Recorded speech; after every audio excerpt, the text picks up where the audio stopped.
Nessa expedição, a nossa equipe desvenda os mistérios e curiosidades que rodeiam um animal por vezes injustiçado pelo homem. O morcego, que ao contrário do que muita gente pensa, é mais mocinho do que ladrão de sangue.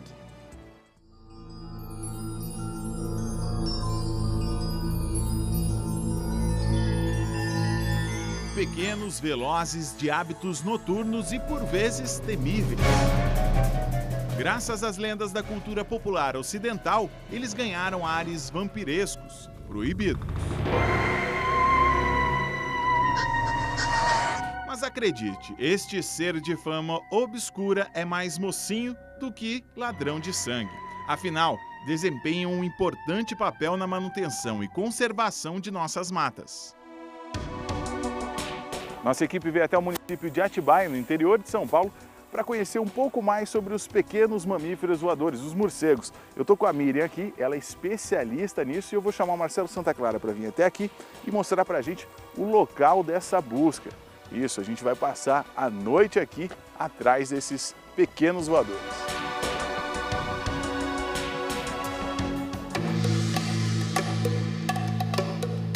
De hábitos crepusculares, quase todos os morcegos são ativos à noite, com exceção do grupo das raposas voadoras. E enquanto eles não chegam, aproveitamos para aprender mais sobre alguns habitats da espécie neste trecho do Brasil.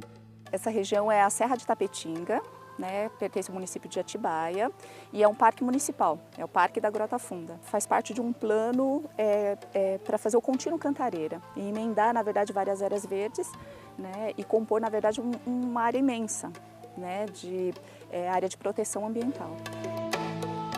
E também um ponto importante para os pesquisadores de morcegos. E aqui nessa região existem muitos morcegos? Existem. Das 160 espécies, a gente calculou, a gente já coletou 25 espécies das dietas mais variadas. Ao todo, mais de 1000 espécies. Delas, apenas 3 são hematófagos, isto é, se alimentam de sangue. Os de Fila eucadata, Diaeumus riungi e os Desmodus rotundus. Encontrados apenas em alguns países da América do Sul, os morcegos hematófagos se alimentam do sangue de aves e pequenos animais, como o gado, uma presa fácil para estes sanguessugas. Sendo assim, nós humanos não estamos no cardápio destes seres. Melhor assim. Os morcegos são classificados de acordo com a alimentação. Os insetívoros gostam de mosquitos, mariposas, besouros, baratas e outros insetos, capturando-os em pleno voo. Já os polinívoros ou nectarívoros preferem néctar, pólen e, às vezes, parte das flores. Os carnívoros buscam peixes, rãs, camundongos, aves e até mesmo outros morcegos. Os piscívoros mais sofisticados, além de peixes, incluem na dieta crustáceos e insetos. Agora, os mais temidos e injustiçados, os hematófagos, se alimentam exclusivamente de sangue de animais e aves. E, finalmente, os frugívoros. A maioria deles comem, basicamente, frutas e sementes. Tá aí um grupo importantíssimo para a manutenção das matas. Afinal, atuam como eficientes dispersores de sementes. A prova disso está aqui. E aqui, na verdade, na folha a gente tem a amostra de fezes de morcego aqui, tá, com a semente eliminada. Então esse fruto pequeno que ele engoliu inteiro passa pelo trato digestório e as sementes pequenas saem nas fezes. Quase igual ao trabalho dos pássaros, só que o morcego é ainda melhor. Como no caso ele elimina as fezes, passa pelo trato e ele sofre uma escarificação, é como se fosse uma raspagem na semente, quando a semente cai no solo ele germina com uma facilidade maior. Quer dizer, está pronto para ser plantado. Isso. E desse lado tem uma semente aqui, ó, de aves. Então as aves eliminam ácido úrico, que é essa secreção branca junto com as sementes. No caso dos mamíferos não tem essa eliminação de ácido úrico. Então essa seria a diferença, mas quer dizer que aves e morcegos estão explorando o mesmo recurso nessa área. Por causa da preservação. Sim. Um durante o período diurno, outro durante o período noturno. Em cada região, os morcegos elegem suas frutas e sementes favoritas. Entre tantas, encontramos uma planta chamada solano. E é típico de área que sofreu pelo menos alguma mexida nessa área. Seria uma floresta secundária. Isso.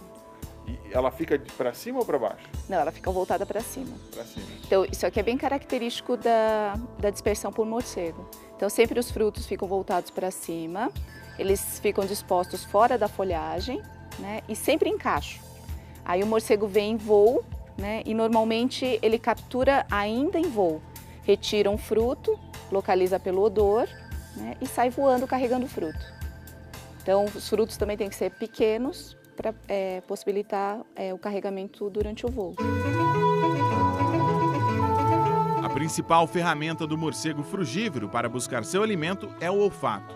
Com uma cheiradinha desse narizinho estranho, ele consegue não só achar a fruta, como também saber se ela está no ponto. Um pouco à frente encontramos uma das plantas mais procuradas pelos morcegos nesta região, a pioneira. Você pode perceber que as infrutescências, elas são voltadas para cima.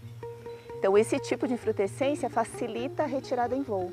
Infrutescência é frutinha, né? Isso, é um conjunto de frutos. Conjunto de frutos. Então, é uma espiga, né, voltada para cima, fora da folhagem, né, cheio de frutos, e daí o morcego, em voo, coleta com os pés e leva à boca. E ele tem essa característica de espiga e ele come como se fosse uma espiga de milho mesmo.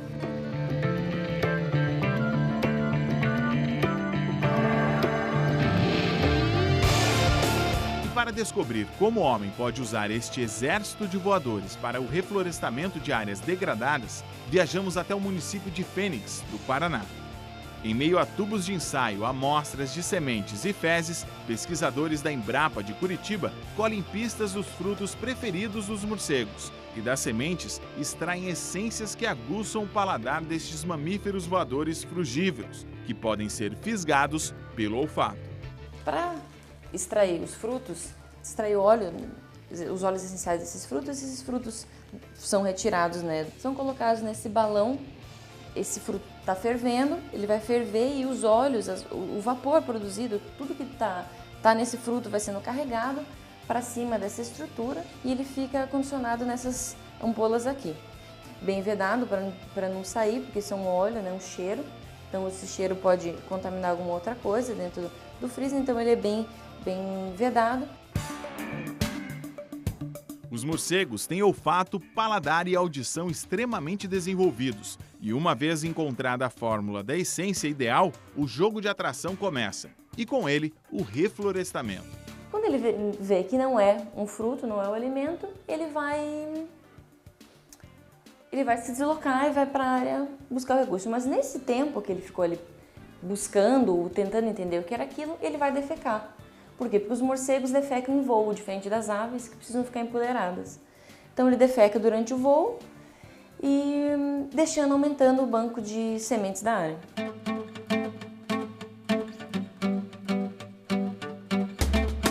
Nós viemos até o Museu de História Natural aqui de Curitiba para acompanhar um pouco mais o trabalho de pesquisa feito com 3 espécies de frugívoros, dos morcegos que se alimentam exclusivamente de frutos e sementes. Vamos lá? Gladson Bianconi é um dos mais antigos nessa pesquisa. Essa é a etapa mais difícil, essa agora? Sem dúvida, porque é uma etapa que demanda testar muitos compostos, porque um óleo essencial tem dezenas de compostos químicos e descobrir se é uma combinação de 2 ou 3 ou apenas um demanda muito tempo e muito esforço. Então, assim, é, sem sombra de dúvida, a parte mais desafiadora do projeto. Cai a noite no Vale do Ivaí. No morcegário do museu, a essência mostra sua eficácia. Bom, o morcegário está aqui atrás da gente, a gente esperou escurecer, porque o Gladson disse que é um horário melhor, né, Gladson? É isso? Animais têm hábitos, esses morcegos têm hábitos noturnos, né? Morcegos têm hábitos noturnos, aí eles respondem melhor aos testes nesse horário, né? E agora a gente vai colocar as essências que já estavam lá preparadas, né? Laís, a partir do momento que você pendura aí, eles já vão sentir, eles já vão vir atrás? Já. Esse momento que a gente sai do morcegário e deixa filmando para não ter uma alteração, para depois ver onde foram essas investidas, onde esses animais foram, né? Em quais estímulos diferentes. E a gente contabiliza o número de investidas, né, em cada um dos septos. E assim a gente testa os diferentes compostos químicos para chegar e saber qual ou quais os compostos responsáveis pela atração dos morcegos ao cheiro. Ele controla populações de insetos, tanto na área rural quanto na área urbana, né? Então pode beneficiar o controle de pragas agrícolas, dispersam sementes, polinizam plantas. Então assim, a importância ecológica desses animais é uma coisa absurda. A pesquisa começou no ano de 2000 e desde então enche de esperança biólogos e pesquisadores que querem transformar a técnica em uma ferramenta de recuperação florestal. Um trabalho iniciado pela pesquisadora Sandra Bosme-Kitt e Gladson Bianconi. Como que vai ser a aplicação dessas essências a partir do momento que já tiver na produção de grande escala? Assim como qualquer outra técnica voltada à recuperação de áreas florestais, ela vem a somar em qualquer iniciativa voltada à recuperação ou de áreas de preservação permanente, ou de reservas legais, em áreas de floresta atlântica ou até em outros biomas brasileiros ou até fora do Brasil. Mas vale lembrar que esta dinâmica é parte do trabalho de reflorestamento. Para que tudo dê certo, o homem tem de plantar mudas maiores numa determinada área e espalhar pelos ambientes pequenos cestos de borracha com essência para atrair os morcegos. E aí ela vai ser aplicada junto com outras técnicas de restauração, não isoladamente, mas com outras técnicas de restauração.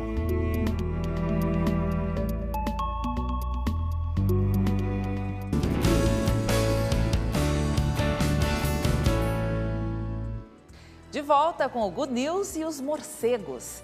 Em meio aos fragmentos de Mata Atlântica, o bioma mais ameaçado do Brasil, encontramos este eficiente aliado do reflorestamento. E para conferir de perto como é a vida deste mamífero voador, a nossa equipe passa a noite na Mata de Atibaia, interior de São Paulo, para acompanhar os trabalhos de um grupo de biólogos que estuda este animal.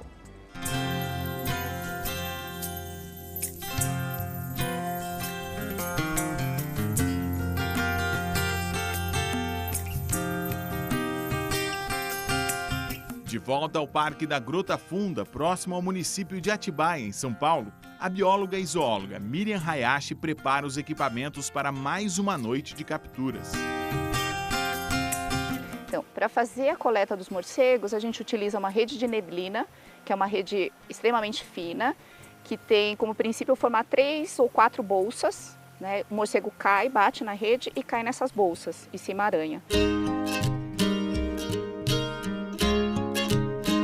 Mas será que contaremos com a ilustre visita desses voadores? Algumas pistas indicam que sim. Miriam, por que escolheu esse local? Tem indícios aí que eles passam por aqui, né? Isso. Um dos indícios seria a deposição de fezes, que ele eliminou durante o voo. E nem bem acabamos de montar a rede, olha só o que encontramos. No caso, a borboleta aqui foi pega. Ela também é alimento de algum tipo de morcego, alguma espécie? A mariposa, a mesma ordem, né? E no caso tem a mariposa de hábito noturno. Aí sim, serve de alimento para morcego insetivo. Mas a borboleta, que é diurna, é um Lepidoptera diurno, não. Pô, ela caiu de gaiato aqui, né? Bonita. Foi embora.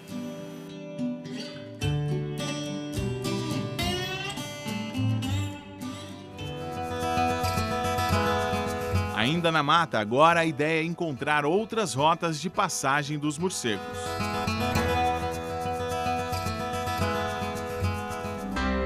Uma árvore sobre a outra. O autor dessa obra já dá para imaginar quem, não é mesmo? Provavelmente é um morcego que se alimentou da figueira e em voo ele despejou a semente ali em cima, num local totalmente inapropriado para germinação. E a gente está vendo que de um tronco morto está germinando uma planta. Quer outra característica do morcego frugívoro? Além de se alimentar de uma enorme variedade de espécies de plantas, ele também percorre uma vasta área em curto tempo. Porque como ele se alimenta num determinado local e depois em voo ele vai borrifando as sementes, né, ao longo da trajetória, ele nunca come onde ele retira o recurso. Então ele acaba acessando áreas que às vezes um outro dispersor que é terrícola ou terrestre, né, ele demoraria muito tempo para percorrer e chegar até essa área. Então nessas áreas, por exemplo, principalmente aqui em Atibaia, aqui tem grandes altitudes, tem muito obstáculo, né, geográfico para transpor, às vezes o morcego seria o mais indicado para fazer a dispersão das sementes em locais inacessíveis. Com o sol a pino, os morcegos se recolhem. E neste caso, ocos de árvores, vãos de telhados, grutas e cavernas viram esconderijos perfeitos. Miriam, aqui a gente está numa gruta aí próximo do local onde a gente armou as redes, né? Isso. Essa é chamada de grutinha. A gente normalmente, quando faz coleta à noite, a gente coloca na entrada da gruta uma rede e a gente tem capturado glossófaga, que é a espécie nectarívora, e tem pego carolha, que é a espécie frugívora. Então quer dizer que é uma coabitação. E aí esse tipo de abrigo é o chamado abrigo diurno, que é o local onde o morcego fica durante o dia descansando. E aí sempre o pessoal relaciona com caverna e gruta, mas ele pode ficar, por exemplo, numa copa de árvore, ele pode ficar numa folhagem um pouco mais fechada, ele pode ficar em oco de árvore. E essas duas espécies, por exemplo, elas optaram por ficar nesse.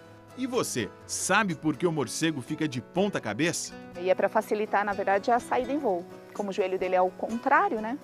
Ele tem o joelho para trás. Se ele ficasse nessa posição que a gente fica, primeiro que ele não tem os pés planos, né? Então ele não consegue ficar, né, apoiado sobre os pés. E aí, se ele ficar de cabeça para baixo, ele consegue livrar o membro dianteiro, bate as asas mais facilmente e já sai no arranque. Redes montadas, é hora de esperar o sol cair. E nesse lugar não é sacrifício nenhum. Para depois conferir as redes. Miriam, a gente está em busca dos morcegos, né? Mas a gente está agora do lado de um lago. Por quê? Aqui nessa região tem espécies carnívoras. E normalmente a alimentação dele ou são pequenos roedores, são os anfíbios. Os anfíbios, como eles precisam vocalizar para atrair a fêmea, o morcego aproveita esse tipo de vocalização para localizar os indivíduos na lagoa e para facilitar a captura. Esse que está vocalizando no fundo, dá para ouvir? Gol, não... Gol, gol, gol. Dá pra ouvir. E a mais barulhenta da noite é justamente a menor delas. Essa é aquela que estava vocalizando, fazendo gol, gol, gol. Essa que a gente estava escutando até agora há pouco. É a arranca-cachorro. Os morcegos adoram ela. Na verdade, eles pegam o que tiver disponível. O que tiver disponível. A tendência é não pegar o sapo, porque o sapo tem aquelas duas glândulas paratoides, que é a glândula de veneno. Normalmente ele pega os rãs. E mesmo desse tamanho, o morcego consegue achar aqui na beira do lagoa? Às vezes quando está vocalizando, quando fica exposto, sim. Normalmente ele tende a pegar outros maiores. Esse, qual é a espécie dele? Esse aqui é uma perereca, tá vendo? Ela tem as ventosas, tanto que ela tá agarrada, ó, nos dedos. Agarradinha. É. Um pouquinho assustada, né? Um pouco assustada, mas ó, as pernas longas, ó, como ela reclama. Ui, ela tem um espinho aqui, ó. Ela tem um espinho? Ali, ó. Ela entra com tudo, né? E olha como ela reclama. Mas Miriam tem suas táticas para fazer este anfíbio ficar imóvel, paradinho. Tô vendo, Ela minha se mão tá finge toda de grudenta. Ó, Vou bater uma foto. olha. Ó, ela se finge de morta. Continuamos nossa busca pelos morcegos frugívoros. Na primeira rede, nada. Na rede seguinte, um pouco mais tarde... Bom, nessa rede aqui, Miriam, tem parece que dois ali, né? Vamos dar uma olhada de perto.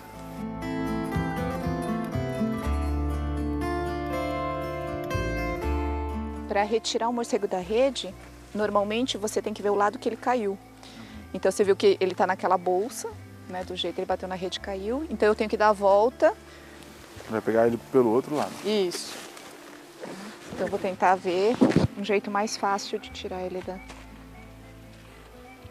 Ó, aí eu pego com a pinça. Tá bem enroladinho, né? Ó, tá vendo que aqui dá para perceber que ele tá com o corpo parcialmente livre, ó. vendo que ele fica vocalizando?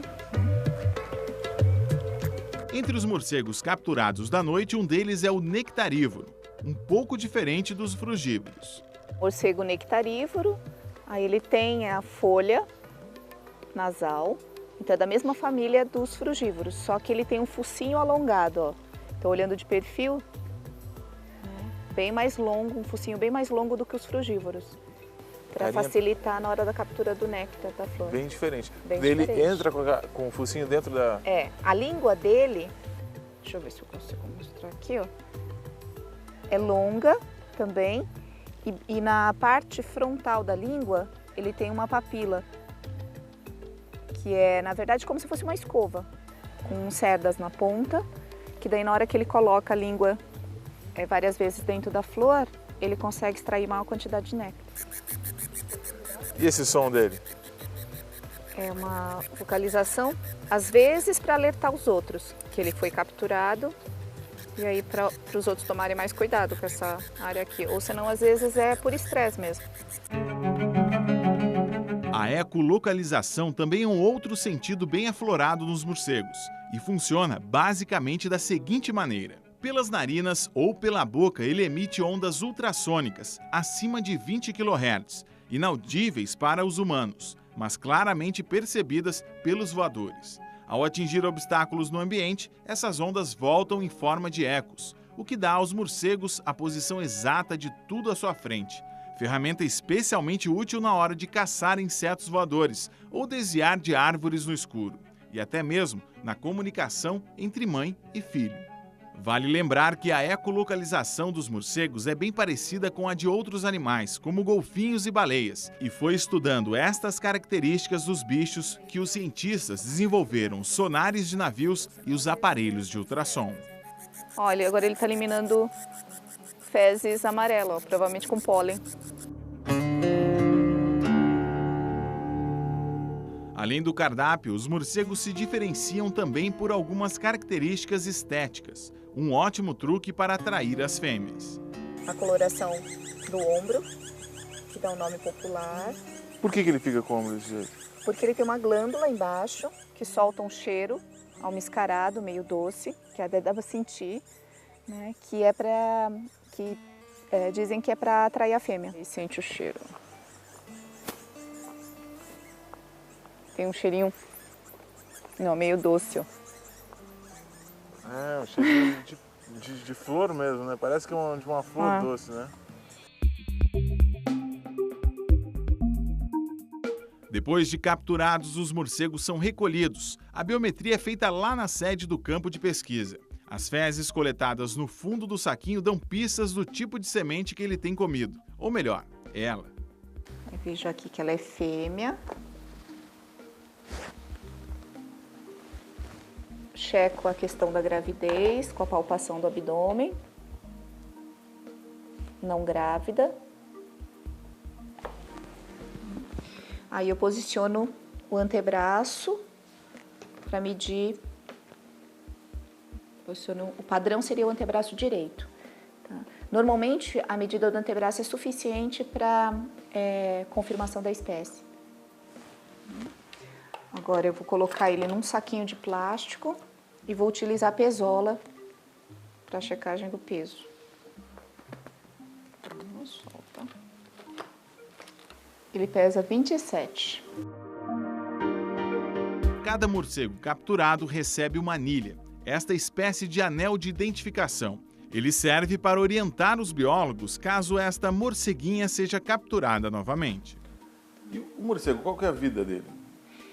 Depende no cativeiro ele pode viver 30 anos, né? Mas em ambiente natural, normalmente bem menos do que isso.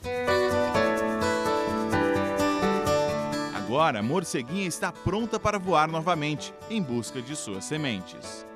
O morcego tem que ser solto no mesmo local? De preferência. Aqui, como as redes que foram montadas perto, então eu posso soltar em qualquer uma delas. Né? Mas se a distância fosse muito grande, o ideal é chegar o mais perto possível da rede que foi coletada. Já mostra ali, ó. Já está com a anilha. Esse que a gente viu lá a biometria dele. Isso. Anilhadinho. Foi aquele, então tava com a anilha. Fácil de identificar, né? Uhum. Agora ele vai. E para soltar é simples. Simples, só abrir aqui. Tira ele ponta cabeção. Aí, ó, foi. Foi. No saquinho ficou isso então, né? Depois dele solto, aí a amostra de semente ficou dentro do saquinho. Aí eu vou separar a semente, comparar com a coleção referência e identificar a dieta. E daí o trabalho está completo. Completo.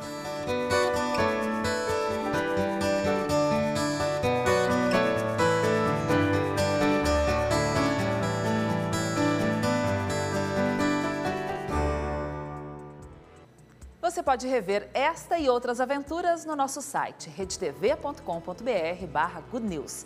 Também estamos no Facebook, é só procurar por Good News, espaço Rede TV, tudo junto. O Good News de hoje fica por aqui e eu te vejo no próximo programa. Tchau!